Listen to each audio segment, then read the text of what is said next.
Oke, Assalamualaikum warahmatullahi wabarakatuh. Selamat siang teman-teman semuanya. Salam sejahtera bagi kita semua. Apa kabarnya? Semoga kita dalam kondisi sehat walafiat tetap ya. Tetap semangat walaupun kita masih daring dari rumah ya atau dari tempat lain. Tapi saya harap itu tidak mengurangi semangat kita untuk belajar ya, untuk menuntut ilmu. Oke, kita lanjutkan lagi untuk sesuai dengan janji saya ya, untuk kita akan lanjutkan lagi untuk membahas mengenai ringkasan dari pertemuan pertama dan juga untuk kita ngebahas mengenai pertemuan kedua itu yang mengenai lingkungan dan situasi konsumen gitu loh. Sorry. Oke, jadi untuk pertemuan kali ini kita akan menggunakan media YouTube. Jadi saya pasti akan selalu mengupload video-video saya itu di channel YouTube saya di Lapak Dosen, dan kalian nanti bisa merefer ke situ semuanya gitu ya. Dan juga pastinya nanti bahan-bahannya akan saya upload di My Best e-learning ya. Jadi baik itu tugas-tugas, apa juga slide, semua itu saya upload. Itu juga beberapa bahan-bahan tambahan lainnya. Ya memang kapasitas terbatas, jadi saya hanya bisa mengupload file itu maksimum itu 2 megabyte gitu ya. Oke, sebentar. Ini kita slide screen dulu, share screen dulu untuk materinya.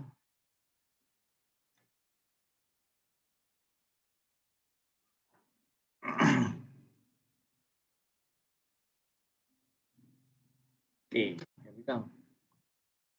Ini saya taruh di atas. Sebentar.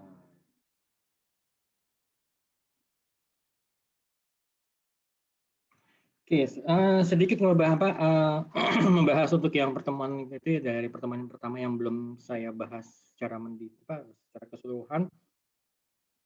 Jadi intinya kalau perilaku konsumen itu adalah perilaku tindakan, perilaku konsumen ataupun tindakan-tindakan baik untuk produk dan jasa yang termasuk di dalam adalah proses keputusan yang mengawali serta mengikuti tindakan pembelian tersebut. Tindakan tersebut adalah terlibat secara langsung dalam proses memperoleh, mengkonsumsi bahan-bahan, bahkan membuang atau tidak jadi menggunakan produk ataupun jasa tersebut. Oke,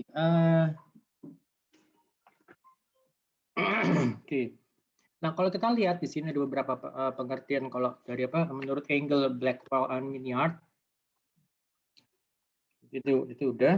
Kemudian juga untuk menurut American Marketing Association, perilaku konsumen itu adalah proses membagi interaksi dinamis dari pengaruh dan kesadaran, perilaku dan lingkungan di mana seseorang itu melakukan pertukaran aspek kehidupannya. Jadi di sini ada pengaruh lingkungan, gitu ya. Pengaruh lingkungannya, jadi pengaruh lingkungan dari orang dari seseorang, jadi di mana tempat dia tinggal, tempat di mana dia berinteraksi, itu akan mempengaruhi perilakunya, terutama juga untuk perilaku konsumen, perilaku dalam membeli, perilaku dalam mengkonsumsi suatu produk ataupun jasa gitu loh.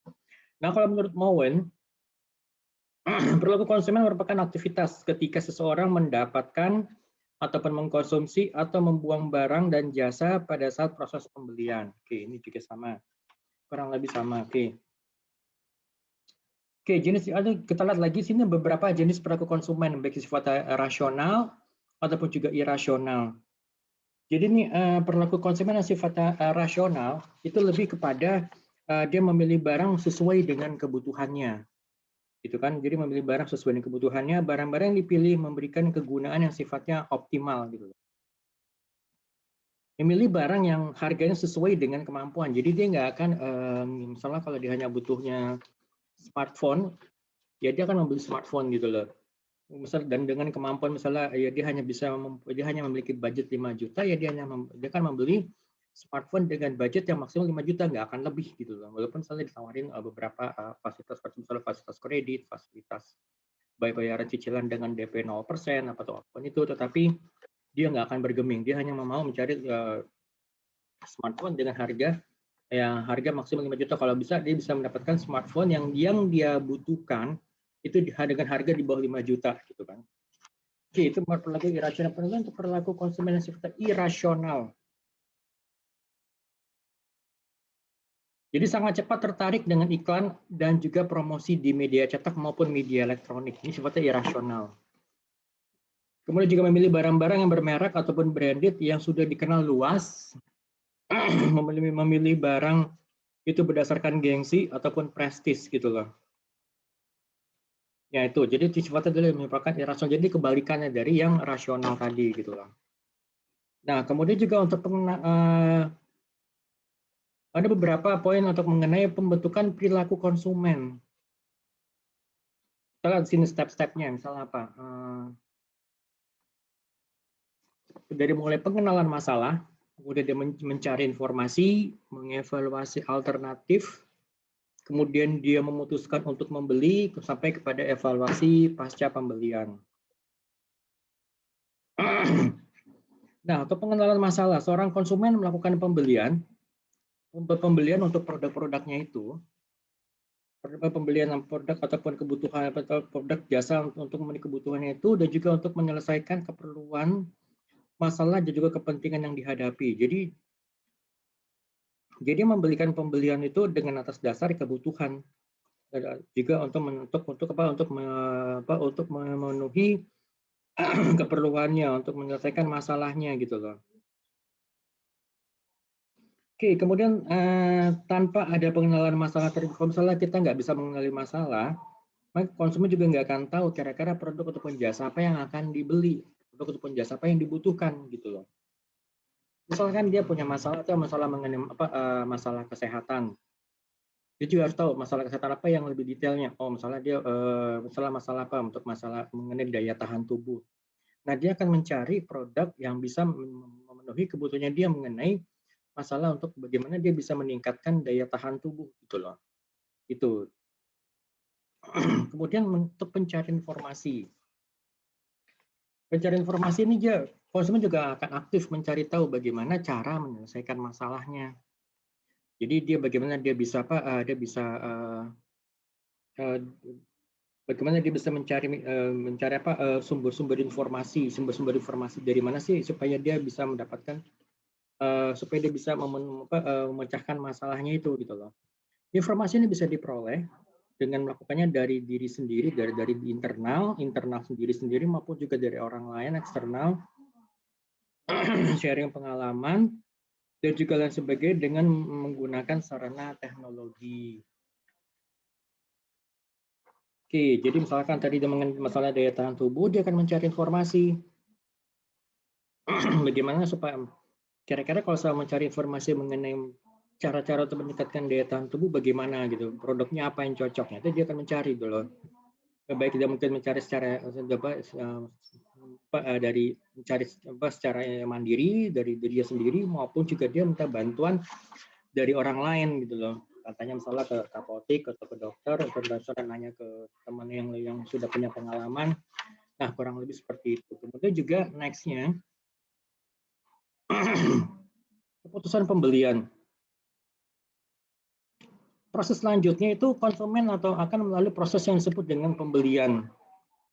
Jadi waktu yang dibutuhkan dalam proses pengambilan keputusan ini tidak sama. Jadi tergantung dari hal-hal yang dibutuhkan maupun juga proses-proses pertimbangannya apa. Jadi misalkan gini, antara membeli produk yang sifatnya consumer goods dengan produk yang sifatnya yang long lasting sifatnya yang B2B gitu atau kebutuhan itu pasti akan berbeda gitu loh.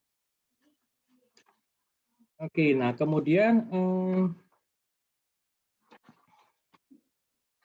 evaluasi pasca pembelian. Jadi setelah membeli produknya atau membeli jasanya, jadi kita perlu melakukan evaluasi pasca pembelian.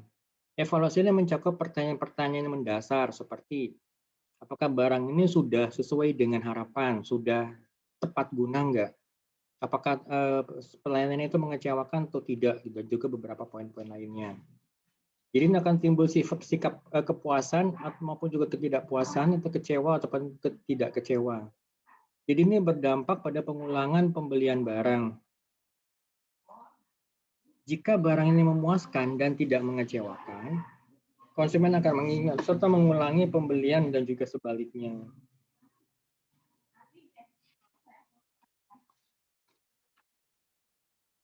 Ada beberapa poin-poin mengenai perilaku konsumen. Bagaimana kita bisa mengenal jadi mengenal perilaku konsumen mulai dari pendekatan sifatnya interpretif, dari pendekatan sifatnya tradisional approach, kemudian juga marketing science approach gitu loh. Oke, kita lihat secara satu persatu ya. Pendekatan interpretif, jadi pendekatan yang membahas secara mendalam hal-hal sifatnya mendasar, hal yang basic mengenai perilaku konsumen. Sini kita bisa menggunakan teknik observasi langsung. Jadi ini observasi langsung. Jadi baik itu menggunakan teknik wawancara, in-depth interview gitu ya. Jadi wawancara sifatnya mendalam dan juga menyeluruh, juga bisa menggunakan focus group discussion atau FGD. Jadi kita kumpulkan beberapa responden gitu kan ya, beberapa responden kita kumpulkan, kemudian kita menanyakan beberapa mengenai topik-topik tertentu gitu loh. Tujuannya apa? Tujuan untuk mendapatkan kesimpulan mengenai makna dari suatu produk atau barang atau jasa bagi konsumen, serta perasaan yang dialami oleh konsumen ketika membeli kemudian menggunakan produk maupun jasa tersebut. Jadi kita pengen tahu nih kalau misalkan terkait misalkan mengenai produk-produk kesehatan, biasa mereka bagaimana mengkonsumsinya, apakah mereka bagaimana mereka mencari informasinya, bagaimana mereka membelinya, tepat mereka membelinya, kalau misalnya produk yang dicari nggak ada, apakah mereka mencari produk substitusi atau mereka mencari produk yang sama ke tempat yang lain. Nah, seperti itu gitu loh. Itu merupakan pendekatan interpretif. Kemudian untuk pendekatan sifatnya tradisional. Nah, pendekatan ini menggunakan studi lapangan. Jadi tetap kita mengobservasi ya. Jadi berupa eksperimen yang didukung oleh teori.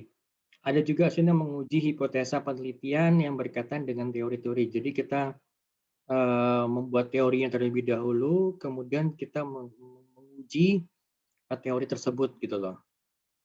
Kemudian dicari juga pemahaman mengenai proses konsumen menganalisa mengenai informasi yang didapat baik secara internal maupun eksternal, bagaimana dia bisa membuat keputusan, dan juga pengaruh lingkungan sosial terhadap perilaku konsumen tersebut. Ini yang kita coba lihat, kita observasi di sini.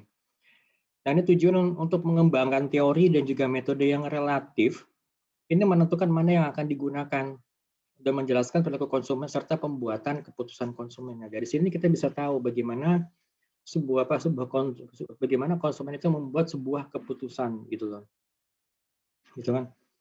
Jadi kita juga bisa mengetahui secara umum bagaimana sih perilaku konsumen. Apakah misalnya mereka mengurangi uang belanja mereka, atau mereka tetap berbelanja sesuai dengan jumlah yang biasa dia keluarkan, atau mungkin dia malah menambah uang belanja dia misalnya selama periode tertentu gitu kan. Dari sini kita bisa mengetahui kira-kira sejak adanya pandemi COVID-19 ini apakah ada pengaruh terhadap mereka, baik pengaruh untuk perilaku berbelanja yang pasti banyak berpengaruh, kemudian juga bagaimana dia mengkonsumsi produknya, kemudian juga apakah mereka mengurangi uang belanja mereka. Itu yang perlu diketahui, itu yang kita bisa dapatin dari sini gitu loh. Kemudian pendekatan sains masalah marketing science ini didasari pada teori-teori dan juga metode dari ilmu ekonomi dan juga statistik gitu loh. Nah, penelitian ini menggunakan pengembangan teori dari Abraham Maslow, itu teori hierarki kebutuhan Maslow gitu kan. Kalau kalian nanti kalian coba cari apa itu teori kebutuhan Maslow.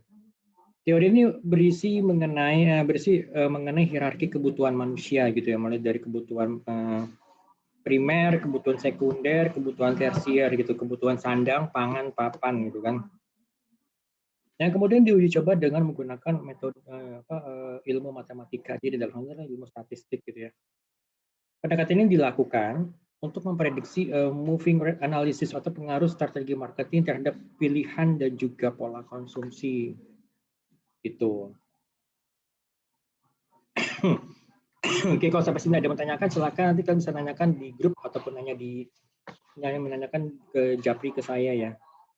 Oke, sini ada beberapa poin-poin bagaimana kita bisa mengenal masalah yang dihadapi oleh konsumen. Dan di sini kita belajar menjadi seorang prinsipal. Misalnya saya sebagai prinsipal, misalnya prinsipal apa? Prinsipal itu jadi produsen misalnya saya sebagai produsen susu, saya sebagai produsen kecap gitu ya. Misalnya kecap ABC, saya sebagai produsen kendaraan roda 4 misalnya dengan brand tertentu. Nah, ini kita perlu mengetahui kita perlu mengetahui atau mengenal masalah yang dihadapi oleh konsumen. Caranya seperti apa? Yang pertama kita belajar menjadi pelanggan. Jadi misalnya kita menggunakan sepatunya pelanggan gitu loh. Lalu yang kedua, kita mengamati lingkungan sekeliling konsumen dan juga kompetitor gitu loh. Ya kan, karena dalam kondisi seperti sekarang ini kan produk kita tuh pasti nggak hanya misalnya kayak kecap, kita itu nggak hanya merek ABC toh, juga ada kecap Bango, ada kecap yang lain lagi gitu kan. Kecap Indo, misalnya kecap Indofood, kecap Sedap, banyak begitu kecap. Itu dari kecap, kemudian juga misalnya dari mie instan yang paling gampang. Kan ada Indofood, ada dari Indofood, kemudian juga ada dari mie sedap, dari Wingsfood dengan mie sedapnya, kemudian juga ada lagi misalnya Pasarimi dan banyak yang lainnya gitu kan. Lalu yang ketiga, bagaimana kita bisa membangun relationship dan juga open minded gitu loh. Lalu yang keempat, bagaimana kita bisa bertanya langsung mengenai masalah yang dihadapi oleh pelanggan gitu loh. Oke, itu ada 4. Sekarang kita lihat satu persatu. Bagaimana kita bisa belajar menjadi seorang pelanggan. Jadi kita sini melihat sisi dari seorang pelanggan. Jadi kita hanya berada selalu di sisinya si penjual saja. Di sini kita bisa menemukan kekurangan-kekurangan saat melakukan penjualan. Misalnya bagaimana seorang pelayan melayani konsumennya, bagaimana seorang pelayan itu menghidangkan makanannya gitu kan di meja pelanggan. Kemudian juga misalnya bagaimana salah seorang kasir itu melayani pembelian pada saat transaksi gitu loh. Misalnya kalau ternyata misalnya kartunya decline, kartu debit decline, apa yang dikatakan oleh sales kasir, dan juga bagaimana tanggapan dari konsumen gitu kan. Atau mungkin juga kita melihat bagaimana perilaku konsumen pada saat dia mengantri di kasir, apa yang dilakukan gitu kan. Nah, itu makanya kalau kalian lihat kan pada saat ada antrean di kasir kan sebelah kiri kanan itu suka ada produk-produk yang dijual, misalnya produk-produk yang misalnya mungkin kebanyakan yang konsumen salah lupa, atau mungkin ya produk-produk yang kecil lah yang harganya nggak mahal. Jadi kayak mungkin yang kalau misalnya ya harganya nggak sampai puluhan ribu, mungkin ya nggak sampai 50.000, tapi mungkin harga yang murah-murah gitu, misalnya seperti coklat atau mungkin seperti misalnya seperti minuman atau mungkin yang barang-barang yang consumer good yang murah-murah yang terjangkau lah gitu. Kemudian juga kita di sini bisa mengetahui masalah-masalah yang sering dialami oleh konsumen. Makanya kenapa kita sering mendengar adanya istilah mystery shopper. Mystery shopper jadi adalah pihak ketiga, atau bahkan juga kayak misalnya juga saya pernah ngalamin sendiri. Saya sebagai sebagai pelanggan, saya datang duduk di restoran, itu sama saya jadi restoran waktu itu di salah satu restoran internasional. Ya saya duduk, saya memesan seperti biasa sebagai seorang konsumen. Itu saya melihat bagaimana konsumen misalnya pelayanan ini melayani kami, bagaimana pelayanan ini menghidangkan produknya, bagaimana pelayanan ini menyapa kami. Nah, seperti itu yang kita evaluasi gitu loh. Oke, kemudian juga bagaimana konsumen itu mengamati bagaimana kita bisa mengamati sekeliling konsumen juga kompetitor. Jadi pengamatan lingkungan ini dan juga keadaan ini kita amati baik yang di lingkungan konsumen maupun juga kompetitor. Justru baru kita bisa mengetahui kira-kira produk kita apa sih yang menjadi kekurangan produk-produk kita selain dari keunikan produk kita atau kelebihan produk kita gitu kan. Misalnya di sini kita juga Di sini kita bisa mengetahui kemungkinan dilakukannya tindakan-tindakan pencegahan ataupun juga perbaikan secara cepat terhadap kekurangan tersebut. Misalnya dari bagaimana bagaimana konsumen itu dia setelah dia misalnya membeli kemudian menggunakannya, bagaimana dia membuka kemasannya, itu yang perlu kita ketahui juga kan. Kemudian kita juga perbandingkan dengan bagaimana kemasan yang dimiliki oleh kompetitor dan bagaimana konsumen membuka kemasan tersebut gitu. Itu yang perlu kita ketahui gitu loh. Ya, kita kan seperti apa, misalnya gini gampang, misalkan kalau misalnya kan kalau konsumen itu mencari produk kita, misalnya entah itu di warung atau mungkin di mana di gerai atau di toko modern. Kalau misalkan produk kita tidak terjual di situ, apakah dia akan mencari ke tempat lain atau dia mencari produk substitusi di tempat yang sama gitu loh. Seperti itu. Lalu berikutnya ini adalah membangun relationship dan juga open minded. Di sini upaya untuk menambah jaringan lah ya, network, ini juga akan berdampak baik ya, berdampak positif bagi bisnis yang kita jalankan. Gitu kan. Jadi sini membangun network atau relationship ini dengan metode ya, setelah kita memberi ya perkenalan gitu kan ya, memberikan kesan-kesan yang positif, juga terbuka dengan segala kritikan dan masukan. Oke, nah kemudian next, bertanya langsung kepada konsumen. Jadi sini kita bisa meminta pandangan konsumen ataupun pelanggan mengenai bisnis yang dijalankan melalui suatu perkenalan. Ya kan, misalnya tidak jarang tuh kalau misalkan prinsipal atau produsen itu turun langsung ke lapangan ya, karena dia ingin bertanya langsung kepada konsumen ya mengenai produknya atau mengenai produk ataupun jasanya gitu kan, dan juga hal-hal yang terkait dengan produknya gitu loh. Gitu kan, jadi misalkan misalnya bagaimana perilaku dia membeli, misalkan bagaimana dia memilih produknya, bagaimana dia tertarik dengan kemasannya, bagaimana tanggapannya dia terkait misalkan kalau produk kita yang kita jual itu tidak ada di toko atau tidak ada di modern market, kira-kira dia akan memilih produk kompetitor atau dia akan mencari tempat lain gitu kan ya. Kemudian juga mengenai ya kemasannya, mengenai bentuk kemasannya gitu, bagaimana cara dia membuka kemasannya, itu juga akan biasanya akan tanya langsung, karena itu terkait mengenai kemudahan dalam menggunakan produk kita gitu. Misalnya kayak kecap yang dalam kemasan botol dengan kemasan kemasan pouch gitu ya, itu pasti akan berbeda perilaku penggunaannya gitu loh. Walaupun mungkin secara umum, misalnya kalau kemasan pouch itu akan lebih murah gitu ya, kalau misalnya dihitung per mililiternya, tapi kan tetap itu ada juga yang hal-hal yang perlu kita ketahui lebih detail, misalnya bagaimana dia membuka kemasan pouch-nya, kemasan plastiknya gitu ya, bagaimana dia bisa menggunakan kemasan tersebut gitu, bagaimana dia menyimpannya gitu kan, setelah dia membukanya kemudian bagaimana dia menutupnya kembali, apakah ada masalah gitu kan. Oke, di sini pentingnya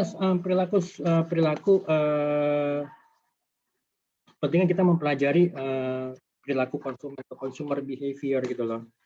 Ada banyak poin, ada banyak hal yang perlu diperhatikan. Itu bagi business manager, misalnya bagi marketing manager, bagi product manager ya, atau mungkin bagi marketing director. Ini penting. Kenapa? Karena supaya kita bisa merancang produk ataupun layanan yang terbaik yang dapat memenuhi kebutuhan dan juga permintaan dari konsumen. Untuk memutuskan di mana service ataupun produk ini akan tersedia dan mudah diakses oleh konsumen gitu loh.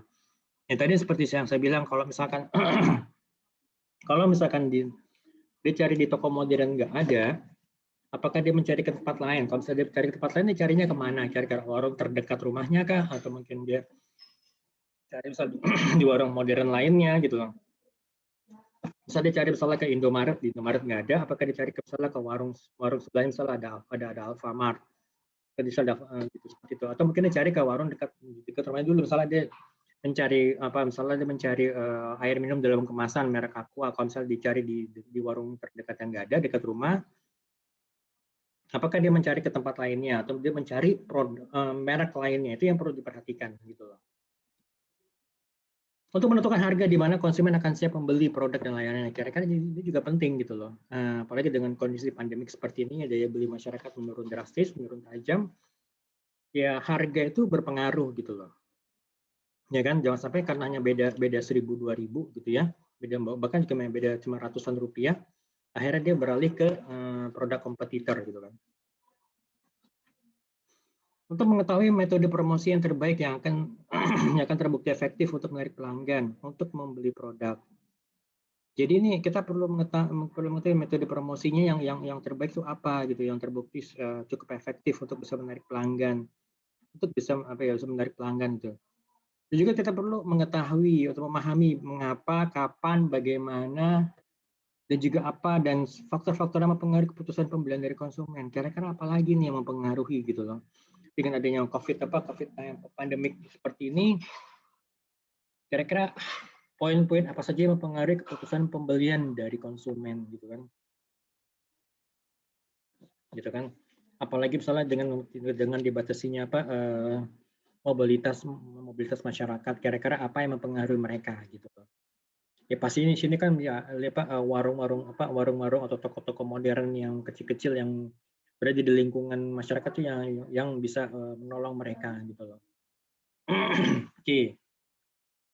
Dan juga nih bagi apa namanya bagi sales, bagi tenaga penjual,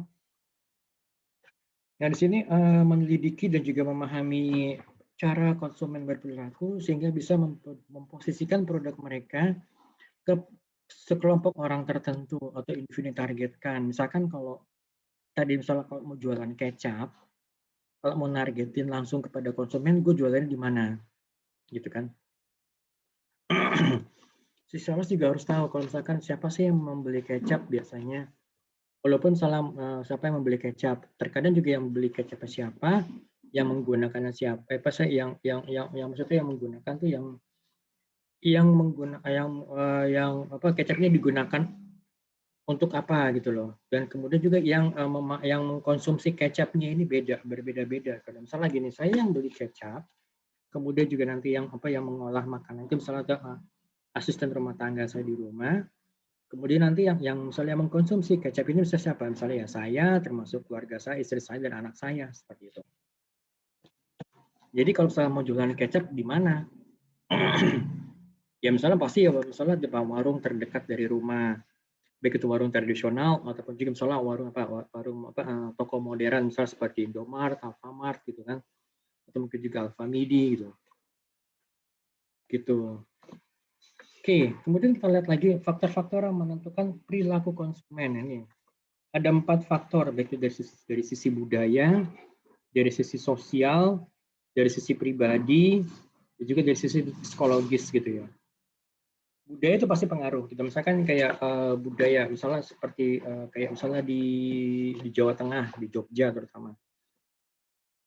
Budayanya seperti apa? Misalnya kalau untuk makanan, ya pasti makanan itu ya ada rasa manisnya gitu kan. Gitu kan. Seperti itu. Kemudian juga dari kelas sosial semakin apakah semakin tinggi kelas sosial seseorang itu akan mempengaruhi kepada perilaku konsumennya. Itu perlu diperhatikan juga. Kemudian juga dari sisi dari sisi keluarga, apakah keluarga ini juga berpengaruh terhadap perilaku konsumen gitu kan ya. Kemudian juga untuk gaya hidup gitu kan, lifestyle. Kalau kita udah bicara gaya hidup ya kita nggak salah apakah kita masih tetap bicara mengenai kemampuan daya beli masyarakat gitu kan. Gitu kan misalnya kalau gaya hidup ya misalkan gini. Ya misalkan kalau antara mobil misalnya kayak gampang aja nih kan misalnya mobil Mini Cooper dengan misalnya mobil misalnya dengan mobil Daihatsu Kaila atau Toyota Daihatsu Agya gitu loh atau Toyota Avanza. Mana yang lebih kepada gaya hidup gitu loh. Kalau misalnya walaupun juga sama-sama roda 4, sama-sama kalau lampu merah itu berhenti gitu kan ya. Walaupun sama-sama ya terkena plat ganjil genap, kira-kira mana yang merupakan gaya hidup gitu kan. Kemudian juga faktor psikologis. Apa sih yang memotivasi seseorang untuk untuk membeli produk tertentu? Apa sih yang menjadi motivasi seseorang misalnya untuk membeli apa namanya membeli produk tertentu? Apakah hanya karena dorongan kebutuhan saja atau juga karena ada dorongan keinginan alias lifestyle di situ gitu.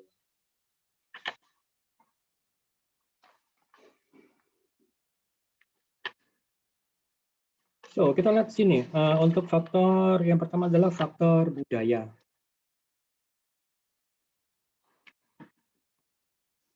Faktor budaya. Budaya merupakan penyebab utama dari setiap orang untuk memutuskan pembelian barang. Budaya, disebut culture gitu ya. Pengaruh budaya pada perilaku pembelian bervariasi dari suatu negara ke negara yang lain. Jadi misalnya ya sini kita sebagai penjual ya sebagai produsen harus hati-hati gitu loh dengan analisis budaya dari beragam kelompok daerah atau bahkan negara. Bahkan juga misalnya di Pulau Jawa pun juga faktor budaya itu antara misalnya satu provinsi dengan provinsi yang lain itu akan sangat ya, ada banyak perbedaannya gitu loh. Seperti yang saya bilang tadi misalnya kayak di Jogja itu ya makanannya itu lebih ke arah yang manis, atau mungkin kalau di Jawa Barat mungkin akan berbeda lagi. Demikian juga di Sumatera, itu juga kan pasti akan berbeda lagi gitu loh. Kemudian juga di sini untuk apa namanya subculture. Subculture itu bagian dari budaya yang sifatnya beragam seperti mulai dari agama, kemudian juga kebangsaan, wilayah geografis, ras dan juga dan yang lain-lain. Jadi sini ada beberapa poin yang mungkin sifatnya yang agak-agak kritis misalnya seperti ini agama. Jadi dia menyangkut misalnya ya suku, agama dan juga ras itu bagian dari subculture gitu kan.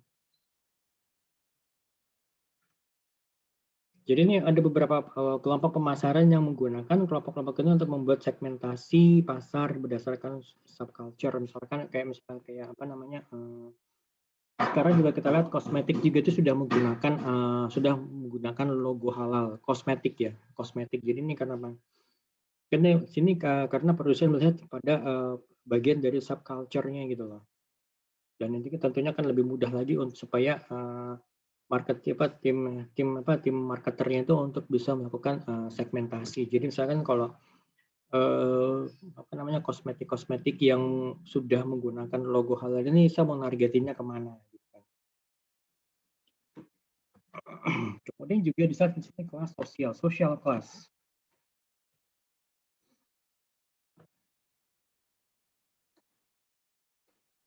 Kelas sosial juga sangat berpengaruh ya. Jadi kalau misalnya gini kita lihat perilaku pembelian orang dalam kelas sosial tertentu atau kelas sosial yang sama itu kurang lebih serupa gitu ya. Jadi kegiatan pemasaran ini dapat diadaptasikan ke kelas sosial yang berbeda-beda. Walaupun kurang lebih salah produknya sama gitu, tetapi karena kita brandnya itu sama, tapi apa namanya kegiatan pemasarannya itu bisa jadi berbeda-beda untuk kelas yang berbeda gitu. Misalkan kalau saya mau jualan sama-sama mau jualan apa? Jualan kosmetik gitu kan ya.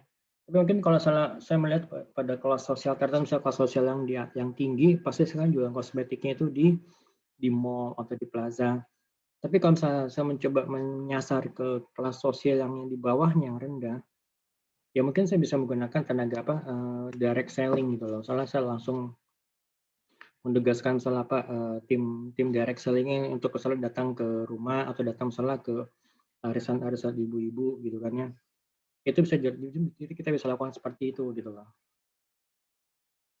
Ya tentunya pasti kalau misalkan kalau saya mau jualan kosmetik yang SK2 dengan jualan kosmetiknya Wardah itu pasti berbeda karena kelas sosial yang dituju juga sangat berbeda. SK2 dengan harga yang jutaan rupiah ya pasti saya jualannya ya di mall atau di plaza, nggak mungkin saya jualannya itu dari door to door dari rumah ke rumah ya nggak akan masuk gitu loh kelasnya gitu.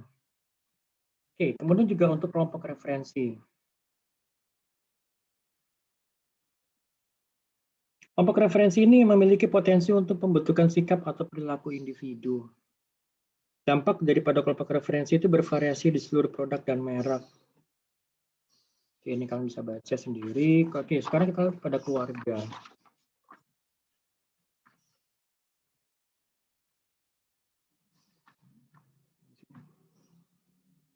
Jam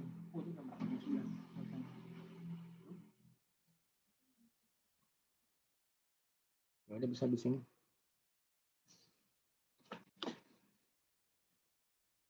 Keluarga. Oke. Keluarga perilaku pembeli sangat dipengaruhi oleh anggota-anggota keluarganya. Jadi di sini pastinya apa namanya untuk tiap-tiap penjualan itu atau produsen itu berusaha untuk mencari peran dan pengaruh dari masing-masing anggota keluarga, baik itu suami, istri, dan juga anak-anak. Oke, misalnya ada keputusan untuk membeli produk dipengaruhi oleh istri, maka penjual akan mencoba menargetkan wanita dalam iklan mereka. Contohnya apa? Misalnya untuk pembelian produk, misalnya kendaraan roda 4 itu biasanya kan juga ditujukan pada keluarga. Itu faktor pasangan, misalnya dia istri ini sangat berpengaruh gitu kan. Jadi jangan dilupa. Jadi untuk terutama untuk tenaga sales itu sales mobil ya, kalau saya mau coba membeli itu yang datang suaminya, ya sang istri itu juga tidak akan pernah bisa dilupakan gitu kan. Jadi jangan sampai nanti istrinya dicuekin, fokus pada suaminya, itu bisa fatal, bahkan bisa dibatalin pembeliannya gitu kan. Oke, kemudian faktor keluarga itu penting ya. Jadi terkadang begini, ada misalnya gini, produk ini digunakan oleh anaknya, tetapi siapa yang membeli, yang decision maker siapa, gitu kan? Misalnya user adalah anaknya, tapi decision maker adalah ibunya. Kemudian bayar siapa? Bisa jadi mungkin bayar ibunya atau mungkin suaminya, gitu kan? Tapi user adalah anaknya. Contohnya apa? Misalnya kayak produk susu anak. Misal produk susu anak usia 1 sampai 3 tahun, misalnya anaknya masih baby. Itu pengalaman saya, misalnya yang beli itu siapa? Misalnya yang beli saya atau istri saya, tapi yang mengkonsumsi adalah anak saya gitu loh. Jadi yang menentukan mereknya, yang menentukan brandnya itu adalah ya istri saya. Kemudian terkadang saya juga ikut membeli gitu kan. Kemudian untuk peran dan status. Setiap orang itu memiliki peran dan status yang berbeda dalam masyarakat dalam hal kelompok, klub, keluarga, atau organisasi di mana ia berasal. Jadi ini terkadang begini, misalnya kalau misalkan ya gini, ini balik lagi pada di mana ini pasti pengaruh pada lingkungan ya. Pengaruh pada lingkungan. Jadi ini perlu juga diperhatikan untuk bagi para produsen ya, bahwa lingkungan itu memang sangat berpengaruh kepada perilaku konsumen gitu loh. Contohnya gampangnya gini, misalnya kayak seorang wanita karir ya, bekerja jadi sebagai manajer di kantornya, dia akan memainkan dua peran sebagai peran di kantornya dan juga peran ibu rumah tangga, yang which is peran ibu rumah tangga itu adalah 24 hours a day, 7 days a week gitu kan ya. Jadi ini keputusan pembelian itu pasti akan sangat dipengaruhi oleh peran dan juga status mereka gitu kan. Oke, kemudian juga usia. Usianya perlu diperhatikan juga untuk usia, karena apa? Karena faktor usia itu mempengaruhi gitu ya. Ya kan, misalnya gini, antara usia 70 tahun dengan usia 40 tahun itu pasti akan berbeda untuk perilaku konsumennya, dan juga untuk produk yang dipilih juga pasti akan berbeda.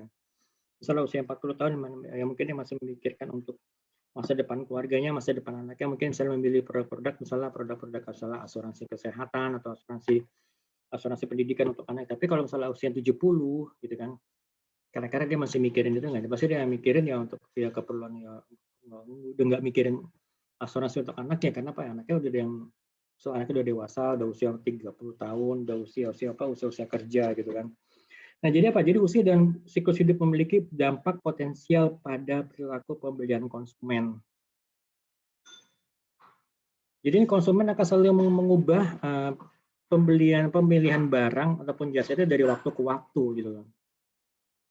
Misalnya sekarang ini ya saya udah nggak mikirin lagi susu anak usia 1-3 tahun, tapi lebih kepada ya susu yang bisa dikonsumsi bersama-sama gitu kan. Dan juga siklus hidup keluarga itu terdiri dari tahap yang berbeda, mulai sebagai lajang, pasangan yang sudah menikah ataupun pasangan yang belum menikah itu pasti akan berbeda. Next, kemudian juga hal yang membantu pemasar untuk mengembangkan produk yang sesuai untuk setiap tahapnya. Jadi ini misalkan kalau kayak susu elemen, kalau susu elemen kan ditujukan khusus untuk pada pria untuk usia produktif, yang sebenarnya dari usia 20 sampai usia lesik atau usia 45 tahun gitu. Apakah kira-kira susu elemen ini cocok untuk ditawarkan kepada kakek-kakek gitu kan? It's a kind of impossible banget ya. Mungkin itu kayaknya udah nggak cocok gitu kan. Pekerjaan.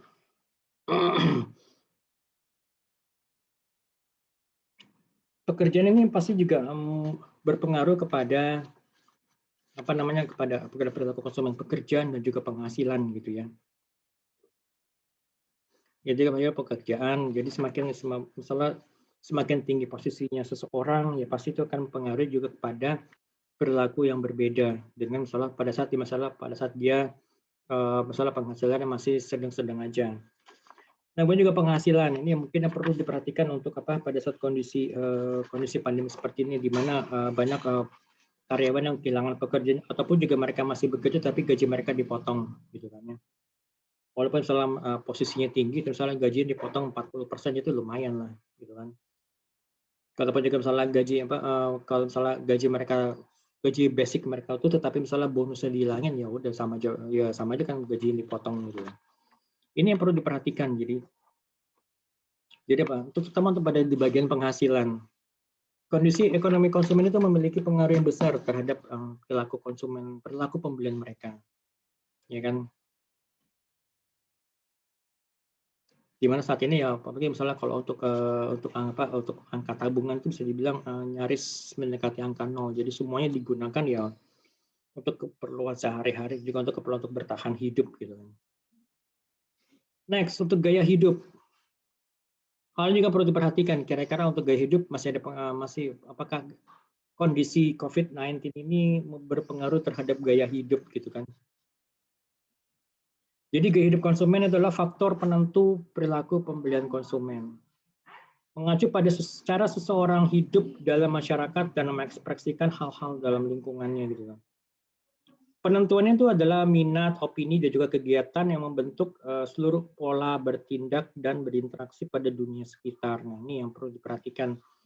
Kalau gaya hidup seperti dalam konsep ini, kira-kira nih ada perubahan gaya hidup nggak sih dari konsumen gitu loh?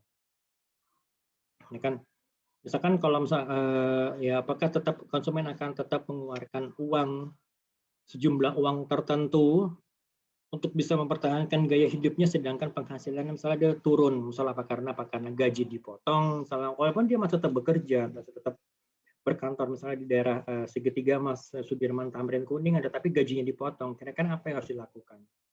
Apakah dia akan tetap mempertahankan gaya hidupnya, atau dia harus memangkas gaya hidupnya, atau menyesuaikan gaya hidupnya gitu kan?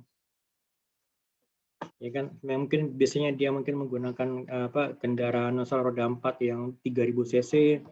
Kira-kira dengan kondisi gaji dipotong, apakah dia akan tetap menggunakan kendaraan 3000 cc atau bahkan dia beralih ke motor gitu loh. Atau kan tetap dia menggunakan kendaraan roda 4 tetapi mungkin cc yang lebih rendah misalnya gitu kan. Atau bahkan mungkin kendaraan 3000 cc dijual ya kan, atau mungkin dikembalikan ke leasing, kemudian dia mencari misalnya kendaraan bekas atau bahkan dia mencari motor gitu kan. Gitu. Nah, itu yang perlu diperhatikan saat ini oleh oleh produsen. Kepribadian, personality. Ini dari waktu ke waktu kepribadian setiap orang itu berbeda-beda dan sangat dipengaruhi oleh perilaku pembelian oleh pelanggan. Kepribadian merupakan totalitas perilaku seseorang dalam situasi yang berbeda-beda. Jadi perilaku konsumen itu terhadap produk ataupun layanan ditentukan oleh karakteristik yang berbeda, misalnya seperti dominasi atau agresi, keyakinan, dan juga yang lainnya. Personality misalnya antara antara perempuan dan juga laki-laki dan perempuan gitu ya, itu pasti akan berbeda gitu kan. Apakah misalnya kalau laki-laki kira-kira kalau menggunakan kaos warna pink itu kira-kira gimana gitu. Kalau misalkan saya laki-laki itu menggunakan kendaraan roda 4 berwarna merah, gimana rasanya gitu kan. Merah menyala atau warna pink gitu kan. Atau kiriman rasa pasti akan berbeda misalkan kalau saya menggunakan kendaraan berwarna gelap gitu loh. Oke, next, here we go. Motivasi. Motivasi seseorang untuk memilih produk atau jasa tertentu juga itu akan berbeda-beda. Kira kan itu dipengaruhi oleh misalnya apa kebutuhan yang sifatnya mendesak, kebutuhan misalnya untuk apa? Untuk bisa memenuhi yang sifatnya fisiologis, biologis, kebutuhan sosial ataupun juga kebutuhan yang lainnya. Gitu kan. Ini yang perlu diperhatikan. Oke, perception itu adalah persepsi melakukan pemilihan, pengaturan, penafsiran informasi dengan cara menghasilkan pengalaman yang berarti di dunia. Pada persepsi ini perhatian selektif, penjual mencoba menarik perhatian pelanggan. Pada persepsi distorsi efektif, pelanggan mencoba untuk menafsirkan informasi dengan cara yang mendukung apa yang pelanggan sudah percaya. Jadi pada persepsi ini, pemasar mencoba mempertahankan informasi yang mendukung keyakinan mereka persepsi. Ya, misalnya persepsi ini adalah jadi apa yang ada di benak pelanggan gitu loh. Misalkan gini, kalau misalkan bagaimana persepsi pelanggan terhadap kecap merek Bango, ya kan? Oh, persepsi misalnya kecap merek Bango itu adalah ya kecap yang sudah turun temurun dari orang tua ke anaknya, bisa dari neneknya ke ibunya, dari ibunya ke anaknya, kan seperti itu kecap Bango gitu kan. Nah, itu persepsi itu yang coba dipertahankan oleh produsen gitu loh. Jadi kalau misalnya kamu mau membeli kecap, ya harus beli kecapnya merek Bango gitu loh. Jangan beli kecap merek lain. Karena apa? Karena rasanya berbeda, rasanya mungkin nggak enak atau mungkin kok beda ya. Kalau mungkin kecapnya kayak lebih encer, kalau kecap Bango tuh kan kayaknya padat, kenapa gitu. Itu merupakan persepsi gitu loh. Walaupun sebenarnya bahan yang digunakan untuk membuat kecapnya sama gitu kan. Gitu. Nah, kemudian juga misalkan kalau persepsi pelanggan mengenai misalnya mengenai mie instan. Pokoknya kalau mie instan ya kalau mau milih ya harus Indomie gitu kan. Karena ini juga ini pilihan dari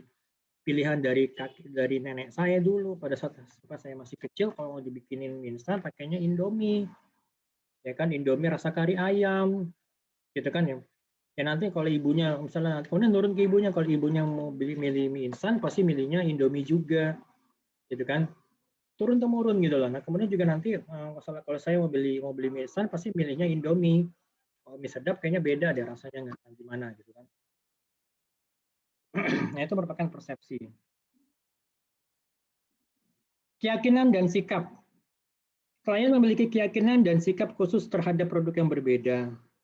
Keyakinan dan sikap semacam ini membentuk citra merek dan mempengaruhi perilaku pembelian konsumen, sehingga pedagang tertarik pada mereka. Pedagang juga dapat mengubah keyakinan dan sikap pelanggan dengan kampanye khusus mengenai produk dan jasa. Nah ini kan terkadang kalau kalian lihat misalnya kalau kayak misalnya kalian datang misalnya ke Carrefour, misalnya datang ke mana ke modern market misalnya seperti di Giant atau mungkin mana di Superindo, terkadang kan suka ada SPG yang misalnya menjual produk gitu dengan memberikan diskon atau dengan memberikan beberapa gimmick atau hadiah gitu kan. Nah, terkadang kan supaya mereka produsennya mencoba untuk meyakinkan konsumen bahwa atau meyakinkan bahkan merubah persepsi merubah persepsi. Misalkan kalau dari kecap ABC itu juga sebenarnya bagus, kecap ABC juga sebenarnya cocok gitu loh. Kecap ABC yang nggak beda aja, misalnya lebih baik dibandingkan kecap-kecap lainnya, misalnya seperti itu gitu loh. Nah itu, jadi kan selain dari meyakinkan, dan juga untuk merubah keyakinan dan sikap pelanggan mengenai salah tadi itu kan. Makanya mereka kenapa misalnya produsen itu datang langsung ke pusat-pusat ya misalnya tadi ke modern market atau mungkin bahkan ke pasar tradisional gitu kan. Gitu. Oke, ini untuk yang pertemuan pertama dulu. Nanti kalau untuk yang pertemuan keduanya itu akan saya sajikan dalam video yang terpisah karena takutnya nanti terlalu panjang buat kalian. Oke, I'll see you around. Nanti kita akan ketemu lagi ya di video yang kedua. Kita akan membahas mengenai lingkungan dan juga situasi konsumen. Oke, I'll see you around. Terima kasih banyak. Assalamualaikum warahmatullahi wabarakatuh.